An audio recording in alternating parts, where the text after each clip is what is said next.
And I would like to bring the mentee of the year, Mr. Marion Boyle Jr., back up to introduce the speaker for this afternoon.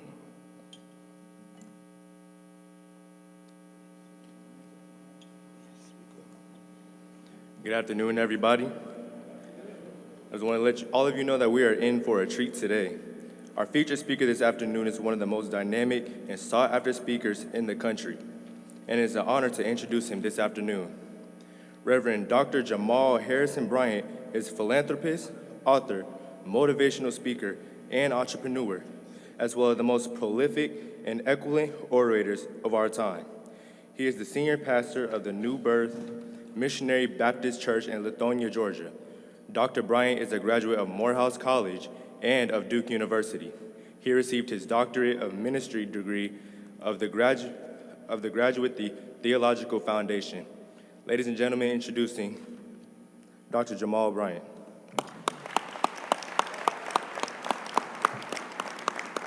Thank you so much. Can I ask everybody to please put your forks down for one moment? I ask that you'll push the chicken to the side for just one moment. Can I ask everybody to please stand to your feet? Let's change the energy in the room.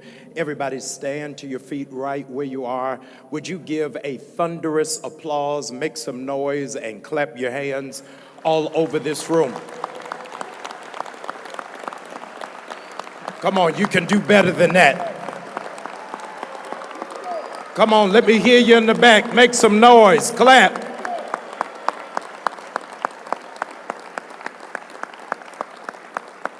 You may be seated. I am so grateful for the privilege. My father, Bishop John Richard Bryant, is 79 years of age, one of the most powerful preachers I've ever heard.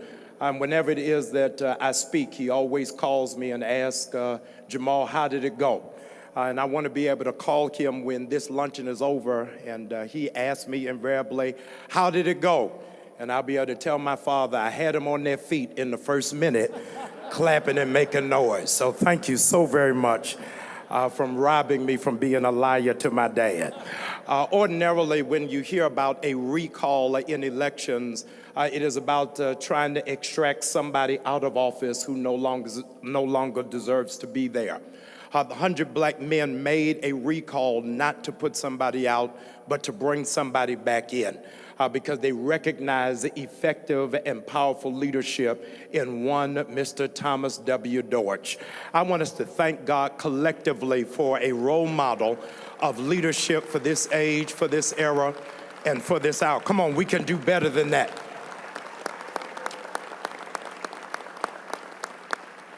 Let me salute all of the honorees on this day. I humbly serve as the national chaplain for 100 black men. And as soon as this program is over, it is my business to call us into executive section to find out who is the national secretary for 100 black men. You'll notice there's a typographical error in your program for Collegiate 100 of the year. And if you'll look over on the right panel, you'll see that Howard University is listed above Morehouse. That is a mistake, and we will address that as soon as this is over. To all of those who serve in all of your varying capacities, it is an honor and a privilege to be able to share and to be able to speak out loud. In the Journal of Developmental Disorders, tear-jerking data has disclosed that the rate of black and Hispanic children being diagnosed with autism has exceeded for the first time in history the amount of Caucasian kids who have the same disorder. In the midst of the pandemic, it has not just been a hop, but it has been a whooping jump of 43 to 77% of those who have been diagnosed with autism are now black boys. Autism refers to a broad range of conditions characterized by challenges with social skills, repetitive behavior, as well as speech and nonverbal communication. The varieties are vast as it morphs out of both genetic and environmental factors. Because there are a spectrum of nuances, each individual has a different set of strengths and challenges. The way they think, the way that they learn, the way that they problem solve is not uniform. There are those who can fly through complex math computations, while others can draw just based off of memory. Because their comprehension is eclectic, it should serve as a reminder that they should not be dismissed as being impossible or ignorant. But they throw for all of us a challenge of stretching our ideas and how it is that we manage. Delay does not mean dysfunction. The mother of an autistic son wrote a poem for parents in the same position entitled The Popcorn Principle. It reads, popcorn is prepared in the same pot, in the same heat, with the same oil, and yet the kernels don't pop at the same time. Don't compare your child with other children, for their turn to pop is coming. I came to challenge the 100 black men as much as I have to challenge the black church, that we have a responsibility to enlarge our tent, to make sure that we are doing mentorship also for our young black boys with special needs.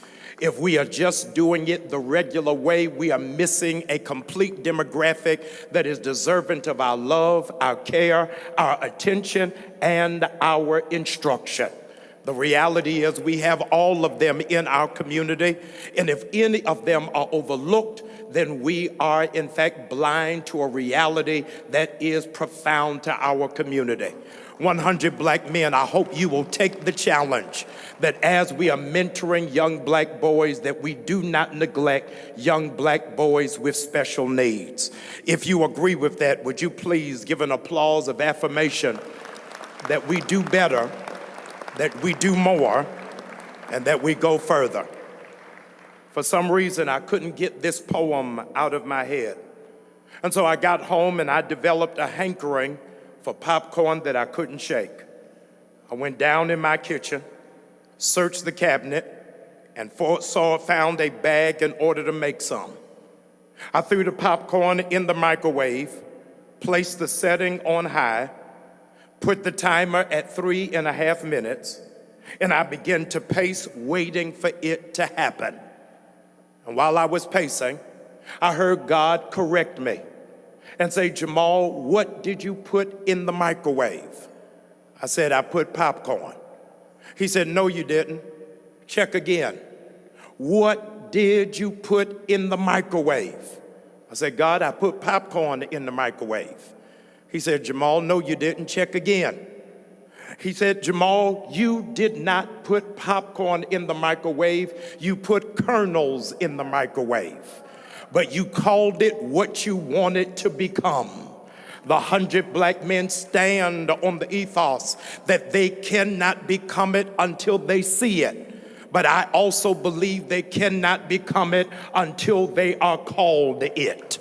We have to begin calling our young men what we want to see them to be.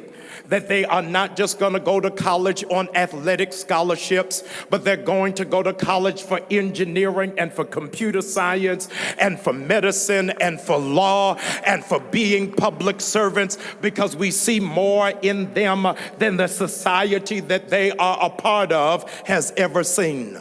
The director, the owner, Dave Thomas of a Wendy's fast food chain, said that his greatest regret in life is naming the fast food restaurant after his daughter, Wendy, because she's grazed her whole life under the pressure of having to live up to a level of wealth that she had not amassed. Can you imagine that kind of white privilege that suggests the pressure and the privilege of access to capital is their greatest pressure for their children? Our children's greatest pressure is, will their parents have to take out a second mortgage to go to college? Our children's greatest pressure is, will they get killed for wearing a hoodie? Our children's greatest pressure is, will they be shot just for being in a supermarket in Buffalo, New York? Our children's greatest pressure is assuming that they are criminals and not being chemists. Our responsibility as black men is to put pressure on black boys that their responsibility is to go further than their fathers and to go further than any man in their family. Let us continually to put our foots on their neck and say, pull those pants up, tie those shoes, speak in complete sentences. There is more to you than you have ever seen, and we would rather you feel the pressure from positive, successful black men than the pressure of being swallowed and flushed in the prison pipeline. I want the men in this room to apply pressure to the boys in this room. Clap your hands if you expect them to go to college. Clap your hands if you expect them to be homeowners. Clap your hands if you expect them to be fathers. Clap your hands if you expect them to be dutiful husbands. Clap your hands if you want them to have a savings account. Clap your hands if you want them to be registered voters. Clap your hands if you want to see them go back to HBCUs. Don't raise a generation of entitled middle-class black Negroes. Raise them up and understand there's a responsibility to give back to the black boys that don't have their chances and don't have their privilege. Let them know it's a privilege to stay in a hotel. It's a privilege to be able to order room service. It's a privilege to sit at a banquet when their grandfathers had to shuck peas and had to make chicken and had to mow lawn, and they sit here with neckties. It's not because they're so great and brilliant. It's because of the nameless and faceless black men who went before them, who kept their head held up high, that even while they were grown and were called a boy, they knew that they were still men. I need us to put some pressure on these young men. If you agree with it, clap your hands even now and let's apply the pressure.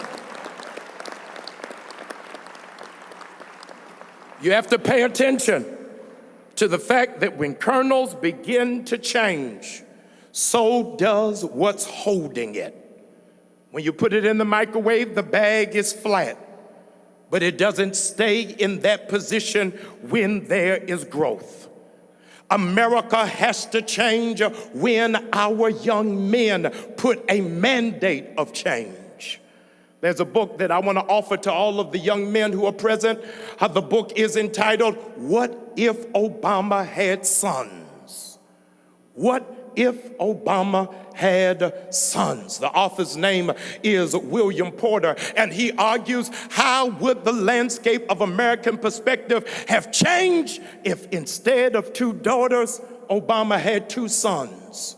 2 sons raised in the White House, wearing ties, going to private school, sitting with heads of state, realizing what etiquette is supposed to be, having a mandate for excellence. It would change the stratosphere of American perspective to know that our young men are reared up for leadership. Young men, if you can hear my voice, you are the sons of Barack Obama, but you are also the sons of Thurgood Marshall.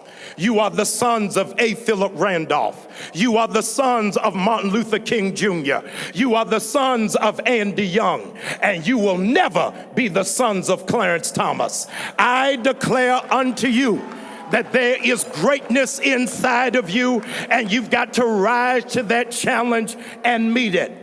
The late Dr. Benjamin Elijah Mays from Morehouse College said that there's a crown above our head that we have got to grow tall enough to wear, because you are not yet the size of your assignment, you are not yet the size of your call, and you are not yet the size of your destiny. There's a principle that we learn from popcorn. And that principle from popcorn that we learn is that popcorn only grows under 2 conditions. One is heat, and the other is pressure. Popcorn will never manifest as long as the microwave door is open. In order for it to grow, the door has to be closed. Young men, please do not become depressed or dissuaded when you are met by closed doors. The old saying is, if a door shuts in your face, go down the hall and knock on another one, because maybe that was not your door. Black men have a history of thriving and moving and persevering, even in the face of closed doors. Can you imagine that you would not be here if it were not for pressure? We know as a people how to thrive under pressure. The pressure of being in the bowels of the ships of the Middle Passage. The pressure of not being able to vote unless we knew how many bubbles were in a bar of soap.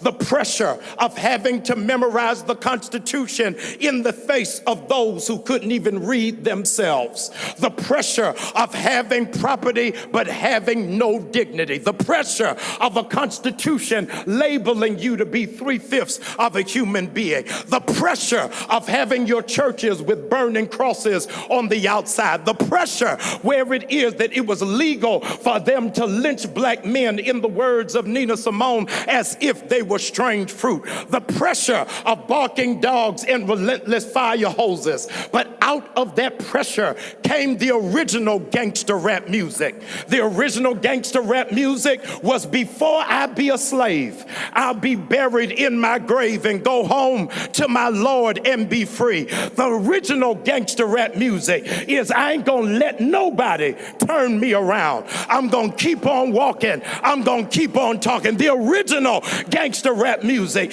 If I can help somebody as I pass along, if I can cheer somebody with a word or with a song, then my living is not in vain. I know you're dealing with pressure, but you have no excuse to quit. I know life is not easy, but you have no excuse to throw in the towel. I know things are not ideal, but there's still an expectation that you are going to rise to the top.